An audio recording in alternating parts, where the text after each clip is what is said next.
네, 안녕하세요, 여러분. 10월 11일 금요일 아침입니다. 대념저경, 법념저의 5가지 소분류 중에 5번째인 사성제 중에 고집성제 부분을 독송했는데, 워낙이 길어서 어느새 31분, 32분 되었습니다. 이런 생각을 합니다. 이 고집성제와 월요일 독송할 고멸성제는 세상에 있는 마음을 끌고 즐거운 것이다. 애는 생길 때 여기에서 생기고 자리 잡을 때 여기에서 자리 잡는다. 라는 것을 삶의 전체 흐름, 안입이설신의 색성향 미촉법, 이렇게 내입처, 외입처, 식촉수, 상, 사, 촉, 윗닦아, 윗자락 모두 10번을 반복하는데, 이 10번 모두가 6개의 조로 되어 있잖아요. 60번을 반복해요. 60번을 반복해서 이것은 세상에 있는 마음을 끌고 즐거운 것이다. 애는 생길 때 여기에서 생기고 자리 잡을 때 여기에서 자리 잡는다. 60번. 쉽지 않아요. 어찌 보면 어이구 뭐 이런 일을 하고 있을까? 라고 생각할 수도 있지만, 그래도 고멸성제에서 한 번 더 해야 돼요. 근데 이제 우리가 왜 이런 일을 할까요? 뭐 사실은 생각해보면 단순해요. 우리 책에 보면 독성집하고는 여기에 말로서 익숙하게 이렇게 되어 있거든요. 독성집을 만들면서 우리가 지향한 하나의 의미가 뭔가요? 바로 말로서 익숙해져야 한다. 말로서 익숙하게 라고 하는 요 하나의 가치를 위해서 독성집을 편집을 하고, 이렇게 아침마다, 벌써 우리가 아침 독송한 게 3년이 훨씬 넘었죠? 빼놓지 않고 아침 독송을 이래 하는 이유가 부처님 가르침에 대해서, 경에 대해서 생각만 해가지고 접근하는 것보다 이렇게 반복 독송하는 일을 통해서 말로써 가르침에 익숙해지는, 말로써 경에 가까워지는, 그래서 부처님 가르침을 더 내 삶의 문제로 직접 만날 수 있는 요런 이유를 가지고 아침 독송하고 있잖아요. 아이고 오늘 아침도 60번을 반복하려니까 힘들죠. 그래도 하면서 그 마음이 힘들지 않은 이유가 뭐냐? 바로 이런 방법을 통해서 내가 말로써 부처님 가르침에 익숙해지고 있다. 그러니까 지루하지 않고 힘들지 않은 거예요. 반복해서 가르침을 익숙해지는, 가르침에 익숙해지는 그 일을 지금 내가 하고 있다. 여러분 마찬가지시겠죠. 저도 그렇고, 저와 함께 경을 읽는 분은 더 말할 것도 없고, 그냥 듣기만 한다 해도 듣는 일을 통해서 이렇게 가르침에 익숙해지는, 그런 이유로 우리가 이 일을 하고 있죠. 혹시나 부부님 중에 이렇게 반복되는 이야기를 정말로 반복할까? 라고 혹시 불편함이 있을까 싶어서 우리가 의도한 것이 바로 이렇게 말로서 익숙해지는 것이기 때문에 줄이지 않고 그렇게 한다 라는 말씀 일깨워 드려요. 자, 우리가 어제까지 3일에 걸쳐서 대념저경 후렴 설명을 제가 좀 길게 했죠. 어떤 분이 유튜브에 댓글을 다셨어요. 제가 보면 이분 아이디가 익숙해요. 때때로 우리 요 아침 독송한 불교의 요점 시리즈 유튜브에 뭐 때때로 좀 댓글을 다는 분이셔서 뭐 이름이 나디근데 좀 잠깐 한번 좀 보아야 할 것 같아요. 그러니까 어저께 우리 공부한 후렴 세 번째 완성 이 부분인데요. 호흡 명상과 안팎에 대한 뇌피셜. 뇌피셜이란 말을 썼어요. 그래서 1번 식은 명과 색을 자기로 알고 자기와 한다. 안입이 설신, 지수화풍 덩어리 등을 이름 붙여 나의 것으로 안다. 2. 명은 수상사촉작의, 색은 지수화풍. 3. EX 예를 들면 몸의 온도 화대가 36.7도이면 좋은 느낌, 40도 이상이면 나쁜 느낌. 식의 자기화 때문에 좋거나 화가 난다. 4. 에너지와 코끝 자극은 안과 밖에서 자연의 법칙으로 교환된다.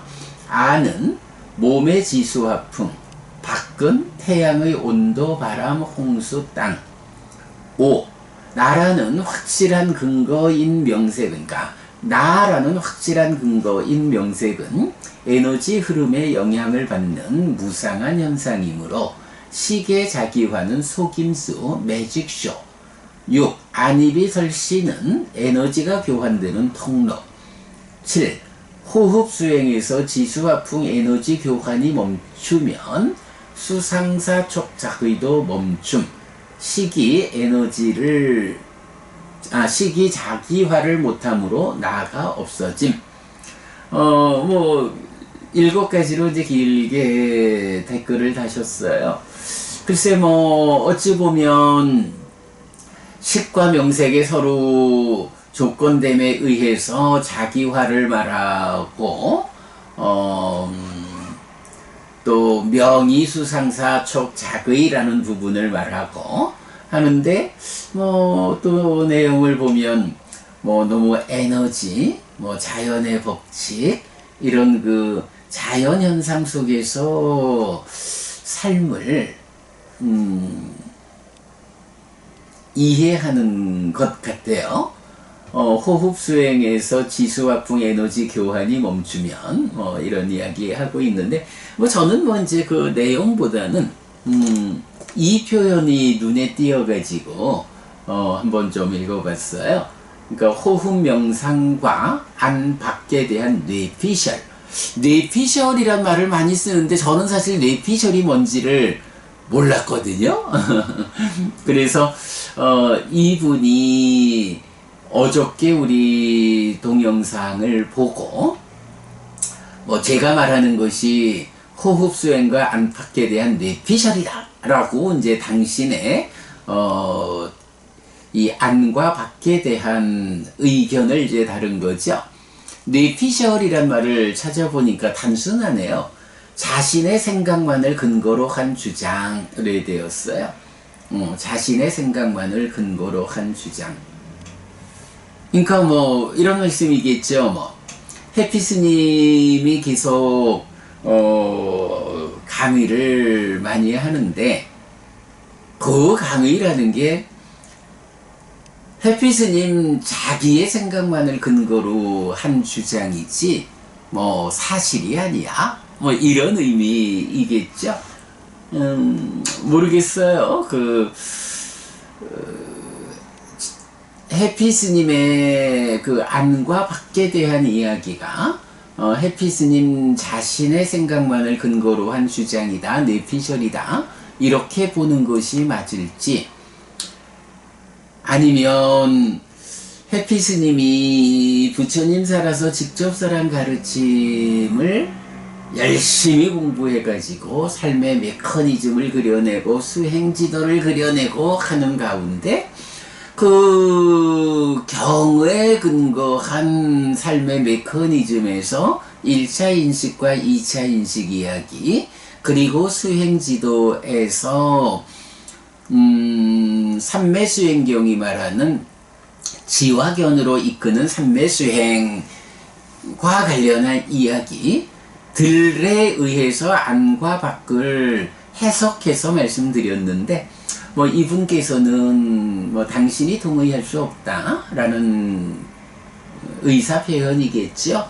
뇌피셜이다. 그건 해피스님 당신 생각에 불과해. 당신 생각이 근거가 되어 있을 뿐이지 객관적 근거가 없어.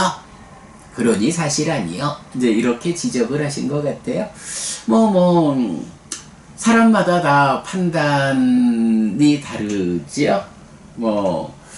그래도 제가 생각하기로는 제가 그래도 비교적 부처님 살아서 직접 살한 가르침을 근거로 그 근거 위에서 경들을 꿰어가지고 이렇게 부처님 가르침을 해석해내고 있다. 이런 해석이 부처님 가르침에 대한 2000년 넘는 세월 동안에 감추어져 있던 또는 왜곡된 변형된 이해 때문에 감추어져 있던 뭐 이런 부분을 드러내는 거. 그래서 불교를 부처님에게로 되돌리는 불사다 라고 저는 생각을 하고, 뭐 여러분들도 그런 생각에 공감하고 동의하시니까 우리가 이제 이렇게 함께 공부하고 있다라고 할 건데, 글쎄 모르겠어요. 이분께서는 뭐 저의 이런 해석에 대해서 해피스님 당신의 생각만이 근거지, 말하자면 바르게 경전에 근거하지 않았어. 이렇게 이제 지적을 하신 것 같은데, 뭐 누구나 다 뭐 자기 눈에 보이는 만큼을 보는 거지요. 뭐 글쎄 이제 이분께서 뭐 상당 시간을 두고 때때로 이렇게 좀 비판적인 댓글을 달아주셔서 제가 이제 기억하고 있는데, 뭐 어쨌든 뭐 좋은 일입니다. 뭐 공부 자리에서 당신의 의견을 드러낼 수 있다라는 것은 뭐 좋은 일이다 생각하고요. 뭐 그런 가운데 우리 법우님께서 그 해피스님의 생각만을 근거로 하는 해피스님의 뇌피셜이다 이렇게 말씀하기 전에, 과연 나는 부처님 가르침을 가르침 그대로 잘 이해하고 있는지에 대해서 뭐 한 번 더 생각해 봐야 하지 않을까. 뭐 하여간 지금 7가지로 적어주신 내용도 보면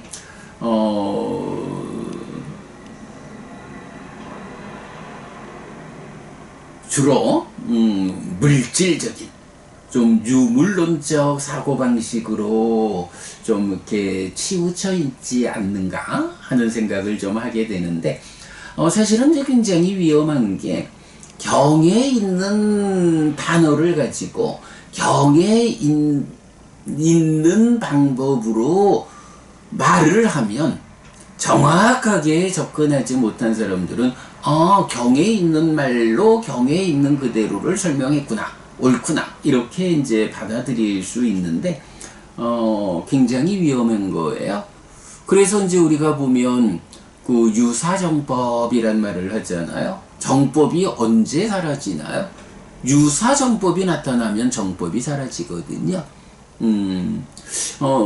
이 댓글을 다신 법우님도 그런 부분 생각해 봐야 할 거예요. 내가 혹시 유사정법과 같은 너무 물질을 중심에 둔 시각을 위주로 경을 보는 데에서 해피스님의 경에 대한 해석을 해피스님만의 생각을 근거로 한다, 해피스님의 뇌피셜이다, 이렇게 말하는 것은 아닐까 라고 생각해 보셔야 하겠다라고 말씀을 드려요. 뇌피셜이라고 하는 단어가 뭐 사실 제가 잘 모르는 단어였는데 세상에서 쓰기는 많이 써도 그 의미를 모르고 있다가 오늘 아침에 컴퓨터를 켰더니 이분의 댓글이 이렇게 올라와서 니피셔를 찾아보니까 이분이 저의 이런 경전 공부를 아무런 근거도 없이 해피스님 소설 쓰는 이야기로 해피스님 당신의 생각만을 근거로 말하고 있다라고 지적하셨구나. 이런 부분은 그냥 넘어가면 안 되겠다 라는 생각에서 좀 말씀드렸고요. 자, 어쨌든 우리가 어저께까지 해서 후렴을 다 좀 해석해 봤어요. 뭐니 해도 반복하는 공부가 한 번 더 해석할 때마다 조금씩 더 진정에 접근해 간다라는 생각이 저 자신 들게끔 요번 3일 동안에 그 후렴 설명은 그래도 지난번 순환할 때 했던 설명보다는 조금 더 좋아졌다라는 생각이 듭니다. 그러니까 7번의 뜨는에 대한 이야기, 그래서 여실지경까지 가고 나면 그 다음에 과정을 넘어서서 머물고 아무것도 붙잡지 않는 떨침의 과정, 이탐의 과정, 소멸의 과정이고 노의 쉼으로 귀결되는 이런 완성 과정, 그야말로 다 경에 근거해서 경에 근거해서 해석하고 있죠.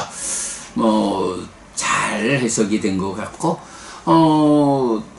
10월달 해피스님과의 대화 서울 모임이 이제 다음 주 토요일이에요. 19일.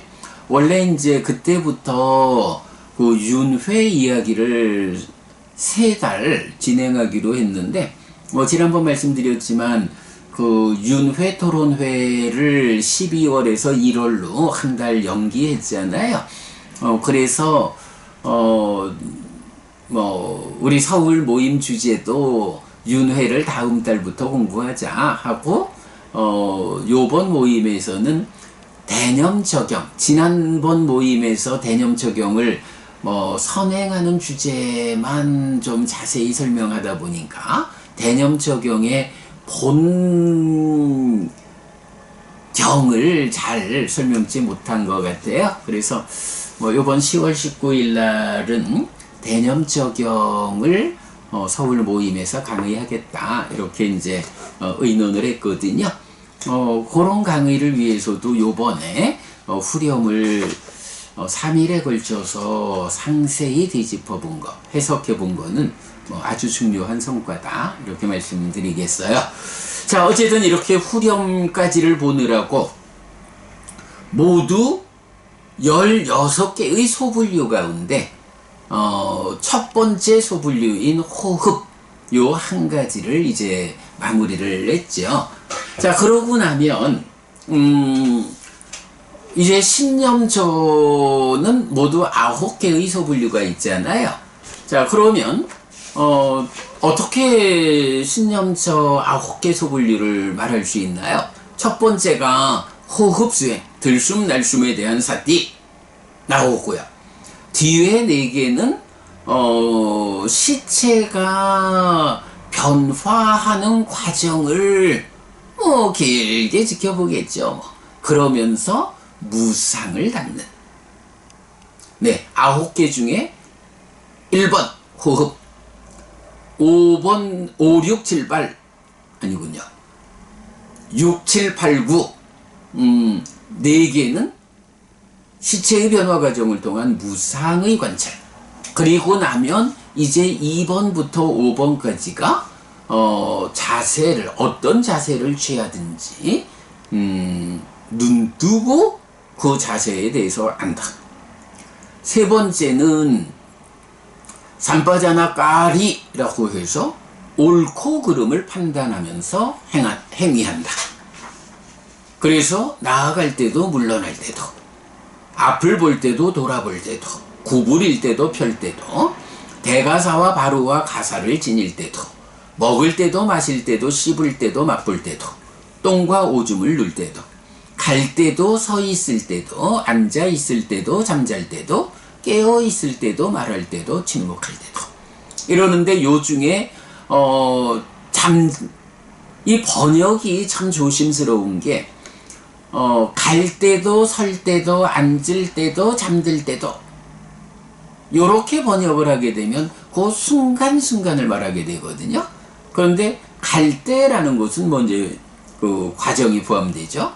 설 때도라고 하면 가다가 서는 요 순간이 되는데 그렇게 보지 않아야겠어요. 서 있을 때도, 갈 때는 간다라고 알고, 서 있을 때, 섰으면 서 있을 때는 서 있을 때도 내가 바르게 서 있느냐.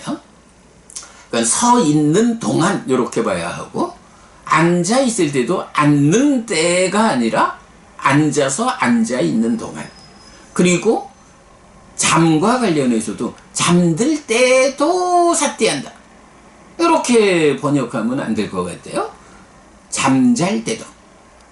그래서 보면 이 삿대한다, 옳고 그름을 판단하면서 행한다라는 것이 잠들 때까지만 그러고 잠자는 동안에는 삿대하지 않는다.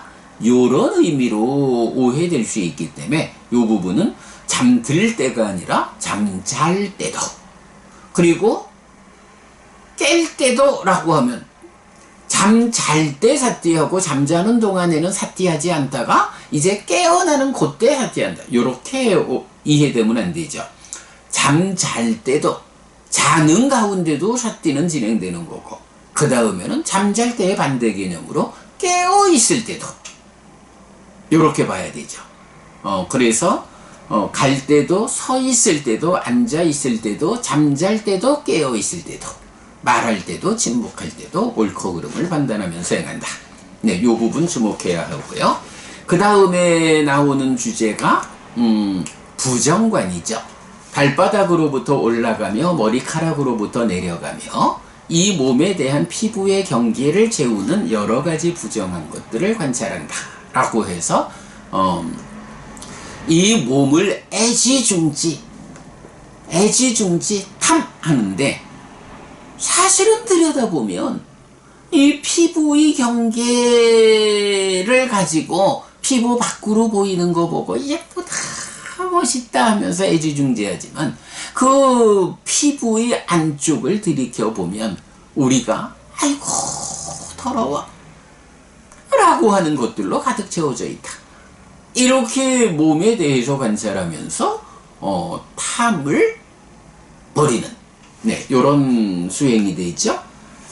그런가 하면 이제 이어서 몸을 놓인 대로, 자세를 취한 대로 요소별로 관찰한다.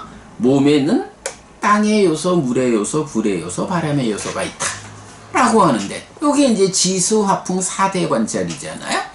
근데 이제 보통 보면 요 지수화풍 4대를 관찰한다 라고 하면, 지대라고 하면 딱딱한 성질, 무거운 성질, 요런 성질에 대한 관찰. 수대 이러면 물이 가지는 확산의 성질, 충만의 성질, 이런 확산, 이런 측면, 성질의 측면, 요렇게 지수화풍 4대를 관찰한다. 그래서 뭐 특히 보면 걷기 명상, 경행, 행선할 때 보면 든다라고 하면서 지대를 관찰하면서 든다. 오른발, 왼발 나아갈 때 풍대를 관찰하면서, 이제 이렇게 지수화풍 4대의 관찰을 주로 생각을 하는데, 이제 경은 그와는 좀 다르죠. 경은 지수화풍 4대를 어떻게 말하나요? 예를 들면 비구들이요, 솜씨 좋은 백정이나 그 조수가 소를 잡은 뒤에 큰 길 사거리에 덩어리별로 분류해 놓고 앉아 있을 것이다. 이 몸이라는 것이 이런 부분은 지대고 이런 부분은 수대고, 이렇게 부분별로 지수화풍을 구분하고 있는 거지, 요것을 딱딱한 성질, 무거운 성질, 요거는 지대, 요런 식으로만 말하지 않는다. 뭐 우리가 뭐 라훌라에 대한 가르침 경에서도 그렇고 몇 개 경에서 사실은 지수화풍사대 또 공간까지 이렇게 정의를 하잖아요. 그 정의에서도 보면 바로 이 경에서 말하듯이 지수화풍사대라는 것이 물론 그 성질적인 것도 포함을 하죠. 그러나 성질적인 것만이 아니라 그런 성질을 가지는 것들, 요렇게 사대가 정의되고 있다라는 거. 사대와 관련해서는 그것을 보아야 하고요. 시체를 관찰하는 4단계에서는 시체가 변화하는 과정을 보면서 그는 오직 이 몸을 비교한다. 이 몸 또한 이런 것이고 이렇게 될 것이며 이것을 극복하지 못하리라 라고 하면서 무상을 관찰하는 그런 내용. 그래서 신념처 9개의 소분류가 완성되고요. 그 다음에 이제 수념처에서는 우리가 이제 여기서는 좀 중요하게 보는 게 신수신법 사념처를 말하면서 신념처와 심념처는 단수로 나타내고 수념처와 법념처는 복수로 나타내죠. 그래서 요거를 지난번에 제가 이런 표현을 했었죠. 원판이 있다. 이 원판이 신념처에는 9개의 소분류, 9개의 원판으로 구성된 게 신념처다. 수념처와 심념처는 하나의 원판으로 소분류가 없다. 법념처는 5개의 원판으로 소분류를 나타낸다. 그런데 이런 원판의 개념을 놓고 볼 때, 소분류의 원판을 놓고 볼 때 신념처에 속한 소분류 원판들은 다 그저 하나의 동그라미야. 그런데 수념처에서 말하는 수, 느낌이라고 하는 이 원판은 소분류가 달리 없으니까 하나의 원판인데 문제는 이 원판이 즐거운 느낌, 괴로운 느낌, 괴롭지도 즐겁지도 않은 느낌이라는 3개의 조각으로 구성된 원판이야. 수, 느낌이라는 것은 락, 고, 불고불락 3개의 조각이 합쳐져서 하나의 원판을 구성하고 있다. 그래서 수념처를 말할 때는 3개의 조각, 복수의 조각이 모여서 하나의 원판이 되었기 때문에 복수로 나타낸다. 그래서 느낌들에서 느낌을 이어본다. 느낌에서 느낌을 이렇게 말하지 않아요. 느낌들에서 느낌을 이어보면서 머문다. 복수로 나오죠. 그런가 하면 심념처는 하나의 원판이 조각이었고 법념처는 소분류가 5개니까 원판이 5개인데 이 원판을 놓고 보면 첫 번째 소분류인 5가지 장애도 5개의 조각으로 되어 있다. 오치온도 5개의 조각으로 되어 있고 족쇄도 6개의 조각으로 되어 있고 칠각지도 7개의 조각으로 되어 있고 사성제도 4개의 조각으로 되어 있다. 이렇게 각각의 원판이 복수의 조각으로 구성되었다. 그래서 법념처도 법에서 법을 이어보며 머문다라고 안 하죠. 그러니까 현상들에서 현상을 이어보며 머문다. 이렇게 말하고 있거든요. 자, 이제 그간 우리가 공부를 다 했기 때문에 요번에는 이렇게 후렴에 대해서 새롭게 좀 더 업그레이드된 해석을 하느라고 독송하고 공부가 같은 진도를 나가지 못했는데 오늘 사성제의 고집성제를 독송한 상태에서 이제 이렇게 포괄적으로 신수신법을 함께 설명을 간략히 하고 있고요. 오늘 이렇게 수념처가 3개의 조각으로 구성된 하나의 원판이다 라는 데까지 했고요. 월요일날 그 멸성제 부분 독성하고 요 뒷부분 이어가지고 한몫 설명드리도록 그리하겠습니다. 네, 여러분, 오늘도 부처님의 언어로 부처님의 가르침을 독송하면서 하루를 잘 시작했습니다. 잘 시작한 오늘 하루 여러분 내내 편안하시고 이익과 행복을 쌓는 시간 되시기 바랍니다. 함께 해주셔서 고맙습니다. 여러분 행복하십시오.